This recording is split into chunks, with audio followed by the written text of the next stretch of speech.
Hello বন্ধুরা, সবাইকে জানাই শুভ নববর্ষের প্রীতি শুভেচ্ছা ও ভালোবাসা। বড়দেরকে জানাই আমার প্রণাম। সবাই শুভ নববর্ষ খুব ভালোভাবে কাটাও, খুব মজা করো। আর দেখো, আমি শুভ নববর্ষ কিভাবে কাটাবো তার জন্যে আমি এখানে সব ঠাকুরদেরকে ভালো করে সাজিয়ে গুছিয়ে নিয়েছি। বছরের শুরুতে একটুখানি মা লক্ষ্মী এবং গোপালদেরকে সাজাবো না সেটা কখনো হতে পারে? তো সবার জন্যে আমি এখানে ফুল টুল সব কিছু কিনে নিয়েছি এবং জামা কাপড়ও কিনেছি। অনেক জামা কাপড় কিনেছি। একটা করে জামা কাপড় আমি পরিয়ে দিয়েছি এবং একটা করে তুলে রেখেছি, কারণ অক্ষয় তৃতীয়াতেও আমি পরাবো সেই কারণে। তো দেখো, এখানে গোপালদেরকেও আমি রেডি করে নিচ্ছি। আগের বছরে আমি গোপাল সোনাদের অনেক জামা কাপড় কিনেছিলাম, সেই জামা কাপড়গুলো পরানো হয়েছিল। মাঝখানেও অনেক জামা কাপড় কেনা হয়েছিল। গোপালদের মাঝে মাঝে জামা কাপড় কেনা হয় এবং সাথে সাথে পয়লা বৈশাখেও আমি দুটো তিনটে করে কিনে নিই, কারণ পয়লা বৈশাখের সময় এত জামা কাপড় সুন্দর সুন্দর আসে যে এত ভালো লাগে যে দেখে মনে হয় অনেকগুলোই কিনে ফেলি। তো অনেকগুলো সত্যি সত্যি আমি কিনেও ফেলি। তো আর দেখবে, মায়েরা সবসময় সন্তানের জন্য জামা কাপড় কেনাকাটা করতে গেলে তাদের কিন্তু কেনার শেষ থাকে না, তাই না? একটা ছেড়ে 10টা তারা কিনবেই। তো আমার ক্ষেত্রেও সেটা হয়। তোমরা কিন্তু কমেন্টে অবশ্যই বলো কে কে এরকম করো। আমি তো যখনই জামা কাপড় কিনতে যাই, আমার মেয়ের জন্যই বলো আর আমার গোপাল সোনাদের এবং মা লক্ষ্মীদের জন্যই বলো, সবার জন্যই একটা কিনতে গেলে আমি 10টা কিনে নিয়ে আসবোই। কারণ বাচ্চাদের জামা কাপড়গুলো হয়ই এত কিউট যে খুবই ভালো লাগে। একটা ছেড়ে 10টা কিনতে ইচ্ছা করে এবং ছোট ছোট জামা কাপড় দেখতেও ভালো লাগে, পরাতেও ভালো লাগে আর কিনতেও ভালো লাগে। তবে আমাদের এখানের গোপাল সোনাদের বলো এবং মা লক্ষ্মী আর রাধাকৃষ্ণ বলো, সবার কিন্তু জামা কাপড়ের কালেকশান এখানের থেকে এই নবদ্বীপের কালেকশানটা বেশি ভালো আমার মনে হয়, কারণ ওখানে অনেক ডিজাইনের জামা কাপড় পাওয়া যায় এবং জামা কাপড়গুলো খুব সুন্দর ঘেরও হয়। এখানে যেমনি ঘেরগুলো খুব ছোট হয়, তো সেই কারণে পরাতেও খুব অসুবিধা হয়, দেখতেও কেমন লাগে। তবু ভালোই লাগছে যদিও গোপাল সোনাদের। তবে হ্যাঁ, কোন্নগরে একটা দোকান থেকে আমি গোপাল সোনা এবং মা লক্ষ্মীদের জামা কাপড় নিয়ে আসি, যেখানে খুব সুন্দর কালেকশান আছে। ওই ওই দোকানের কালেকশানগুলো বেশিরভাগই নবদ্বীপের কালেকশান। তো সেই কারণে আমি ওই দোকান থেকেই জামা কাপড় কিনি। যেগুলো হচ্ছে আমাদের এখান থেকে কিনি, সেই জামা কাপড়গুলো আমার ঠিক মনের মতো হয় না। হয়তো ছাপাগুলো দেখতে ভালো হয়, কিন্তু জামাগুলো না খুব ঘেরগুলো ছোট হয়। তো আমার খুব প্রবলেম হয় আর আমি পাই না। আমার বড় গোপালের জামা কাপড় কিন্তু এখানে আমার পাওয়া খুব মুশকিল হয়ে যায়, যেহেতু আমার বড় গোপাল অনেকটাই বড়। তো ওর জামা কাপড়গুলো এখানে পাওয়া আমার খুবই সমস্যা। আর কোন্নগর যাওয়াটাও আমার অসুবিধা হয়ে যায়।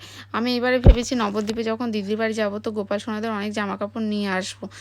আমার গোপাল সোনারা আসবার পরে আমার নবদ্বীপে যেহেতু যাওয়া হয়নি, তো সেই কারণেই জামা কাপড় আনা হয়নি। তবে এবারে গেলে কিন্তু আমি এবারে গোপাল সোনাদের অনেক কালেকশান নিয়ে আসবো এবং নিয়ে এসে তোমাদের সাথে সেটা শেয়ারও করবো, কীরকম কী কালেকশান নিলাম না নিলাম, এবং দোকানের নাম অবশ্যই আমি মনে রাখবো। কারণ আমার মা লক্ষ্মীর যখন জামা কাপড়গুলো পরাতাম, তোমরা কমেন্টে অনেকেই বলেছো যে কোথা থেকে আমি মা লক্ষ্মীর জামা কাপড়গুলো কিনেছিলাম, কারণ আমার দোকানটা না মনে ছিল না। আমি পোড়ামাতলা থেকে কিনেছিলাম, আমার এইটুখানি মনে রয়েছে, কিন্তু পোড়ামাতলার কোন দোকান থেকে কিনেছিলাম সেইটা মনে ছিল না বলে তোমাদেরকে আমি বলে উঠতে পারিনি।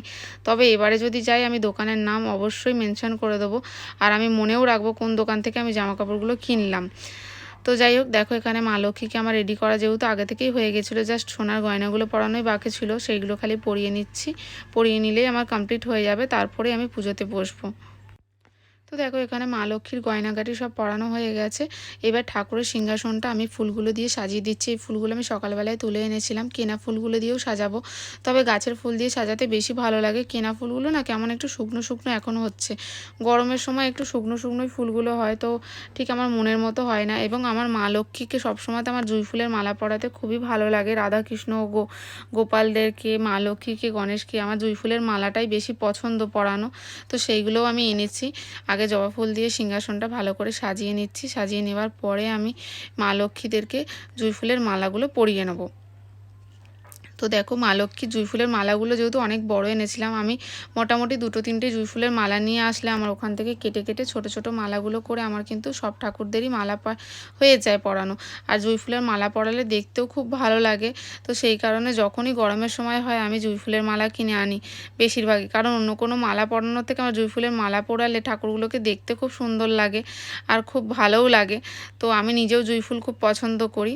তো জুঁই ফুল দেখো না, পয়লা বৈশাখের জন্য না খুব একটা দোকানে ছিল না, তো খুব কম ছিল বলে সেই কারণে আমি বেলকুড়ি আর জুঁই ফুলের মালা দু রকমের নিয়ে এসেছিলাম। তো দু রকমই আমি পরিয়ে দিচ্ছি। রাধাকৃষ্ণদেরকে আমি এখানে বেলফুলের মালা পরিয়ে দিচ্ছি এবং গাছে আমার অনেকগুলো জুঁই ফুল ফুটেছিল, সেই জুঁই ফুলগুলো ঠাকুরের পায়ে অর্পণ করব বলে রেখে দিয়েছি। তো এবারে আমি গোপাল সোনাদেরও আমার জুঁই ফুলের মালা যেহেতু ছোট ছোট করে রেখেছি সেইগুলো পরাবো, কারণ বড় বড় মালা পরালে না দেখতে কেমন লাগে, তো আমি সেগুলো ছোট ছোট করে নিই। আর ছোট ছোট মালা পরিয়ে দেখতেও খুব ভালো লাগে, গোপাল সোনাদের মতো মতো করে কেটে কেটে আমি সেই মালাগুলোকে করে নিই। তো দেখো আমার গোপাল সোনাকে মালাটা পরে কত কিউট লাগছে। আর আমার কালাচাঁদকেও পরিয়ে দিচ্ছি। কালাচাঁদের মালাটা একটু ছোট হয়ে গেছে, মাপটা ছোট হয়ে গেছে, তো যাই হোক ভালো লাগছে কিন্তু দেখতে। আর এবং আমার ছোট্ট গোপালকেও পরিয়ে নেবো। তো এবার আমি আমার মাকে মালাটা পরিয়ে নেবো। মাকে মালাটা পরিয়ে নিয়ে তারপরে আমি ঠাকুরের ওখানে দেখাচ্ছি ঠাকুরদেরকে কীভাবে আমি সাজিয়েছি। তো বন্ধুরা, আমি তো আমার নববর্ষ এইভাবে শুরু করলাম। তোমরা কিভাবে নববর্ষ কাটালে কমেন্টে কিন্তু অবশ্যই জানিও। এবং যদি ভিডিওটা ভালো লেগে থাকে লাইক, কমেন্ট অ্যান্ড সাবস্ক্রাইব করতে কিন্তু ভুলো না। আর দেখা হচ্ছে পরে কোনো ব্লগে। ততক্ষণ তোমরা সবাই খুব ভালো থেকো, সুস্থ থেকো এবং নববর্ষ খুব ভালোভাবে কাটাও।